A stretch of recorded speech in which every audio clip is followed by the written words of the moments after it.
In recent years, there has been a wild debate about the Great Reset initiative, leaving many to wonder what the actual truth is. This controversial phrase was coined by German economist Klaus Schwab, who published a book in July 2020 and named it COVID-19, The Great Reset. In the book, himself and co-author Thierry Malloret describe COVID-19 as an opportunity to reset the world. And not just anyhow, but by creating a greener, smarter, and fairer place, while avoiding the risks of climate change, biodiversity loss, and ecosystem collapse. Already the pandemic has led to polarization, nationalism, and increased social unrest. But the new plan, the Great Reset, is the future. The world's hope and only chance at change, and an economic shift towards sustainable, inclusive growth. This is according to the authors, by the way. But outside the pages of Schwab's book, this subject has fast become a powerful viral rallying cry. To stay up to date with the latest content, please remember to click on the like and subscribe buttons before getting started. So, what is the Great Reset and how did it come about? As you would expect, economists started it. They said that anxiety about the world's social and economic prospects has been intensifying over the years. So, to achieve a better outcome, they suggested that the world must act jointly and swiftly to revamp all aspects of our societies and economies, from education to social contracts, in what they called a Great Reset of capitalism. Let's see where it really began. The book launch wasn't the first conversation on the Great Reset. In fact, in June 2020, the Prince of Wales and the head of the annual Davos Summit launched an initiative calling for the pandemic to be seen as a chance to transform the global economy. "We have an incredible opportunity to create entirely new sustainable industries," the Prince said. "The time to act is now," he emphasized. Of course, he wasn't the only proponent of this idea. The other founder of the initiative is, as you would have guessed, the author of the famous book, Prof. Klaus Schwab, who also happens to be head of the World Economic Forum, an initiative that organizes an annual summit in a Swiss ski resort for some of the world's wealthiest and most powerful people. To further simplify the concept, he explained the idea behind the Great Reset in an article after the conference, and then he released the book. In his words, "The pandemic represents a rare but narrow window of opportunity to reflect, reimagine, and reset our world to create a healthier, more equitable, and more prosperous future." While Schwab does speak about a wealth tax and ending fossil fuel subsidies, the scope of the idea is much larger, covering technology, climate change, the future of work, international security, and so on. But even though these themes are interesting, the complexity makes it difficult to see precisely what the Great Reset might mean in practice, even though a podcast was held and circulated in honor of the Great Reset, and let's not forget the 280-page book named after it. And of course, the launch of the idea by an influential organization.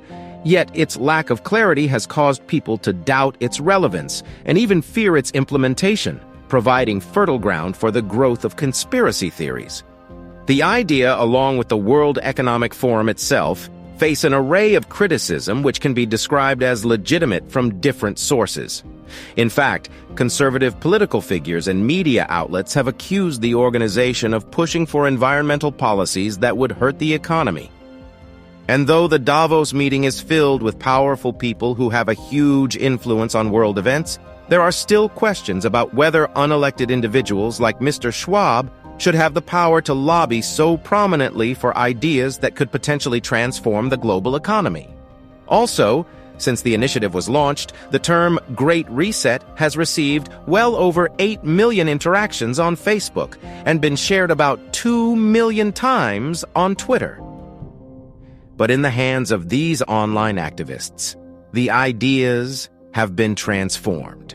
From a call to encourage people to think about a sustainable future to a plot against humanity.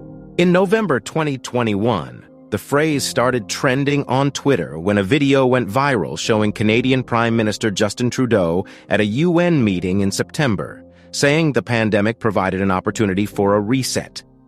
Now, it is unclear whether he was referring to the World Economic Forum's plan, but some have claimed his speech was proof that global leaders were using the pandemic as a pretext to introduce a range of socialist and environmental policies.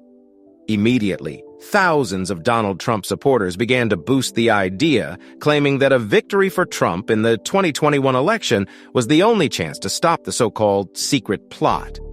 Among the most popular conceptions people have about the Great Reset is a highly controversial statement which claims that the Great Reset is a strategic part of a grand conspiracy by the global elite, who somehow planned and managed the COVID-19 pandemic.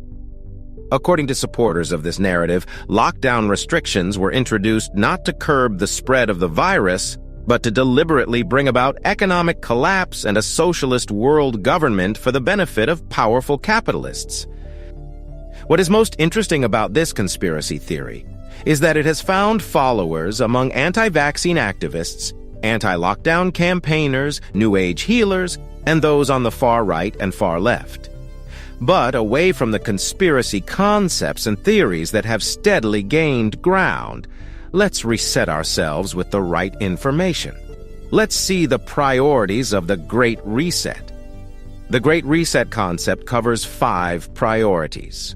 First, it envisions a new social contract that fosters social inclusion, decreases the burden passed on to future generations, and reduces inequality within and between countries, erasing social unrest. For example, proponents and supporters of the Great Reset believe the health crisis revealed shocking inequality. In the United States, for instance, the poor, unable to work remotely, died in greater numbers. These frontline heroes of the pandemic are most often paid a fraction of what white-collar executives earn. The second priority is a decarbonization of the economy to fight global warming. The movement's advocates fear the health crisis could worsen climate concerns, especially given today's low hydrocarbon prices. So, they would promote green growth with carbon taxes and public and private partnerships, which they say could create millions of jobs. They also suggest that governments around the world should actively create and design markets ensuring sustainable and inclusive growth, where partnerships with businesses involving public funds should be motivated by public interest and not profit. Additionally, Schwab and Malleret in their book also showed support for a massive repurposing of subsidies and a fundamental redesign of incentive systems. The third priority is an intensification of the fourth industrial revolution based on digitalization, not only to increase productivity but also to better manage nature.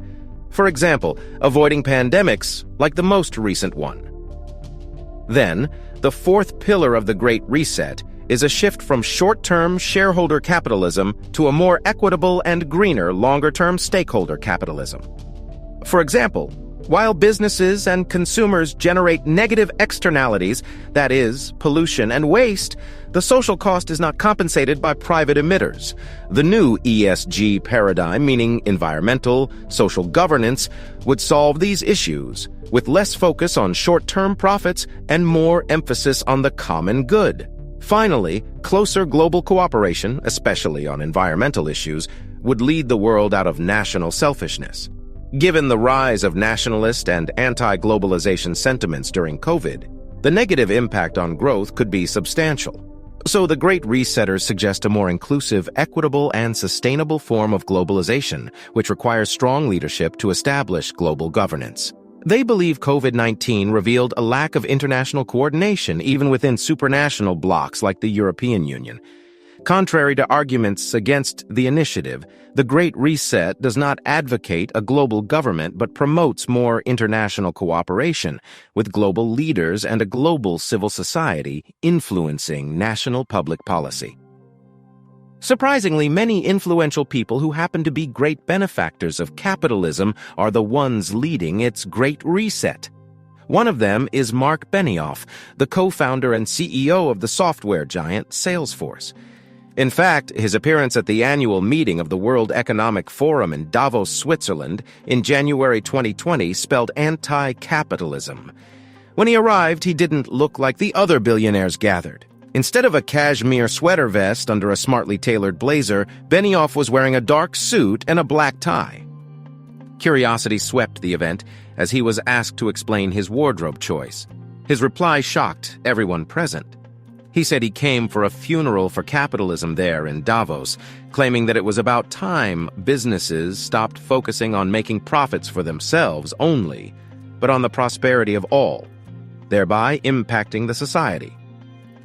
Other wealthy businessmen who support the notion include Guy Cormier, chairman and CEO of Desjardins Group, Nobel Prize-winning American economist Milton Friedman, and Stephen Globerman, a senior fellow with the Fraser Institute. Different people have different takes on the Great Reset. While some celebrate its launch, others dread its implementation. Do you think the proposal is something to be concerned about? Well, do let us know in the comments below.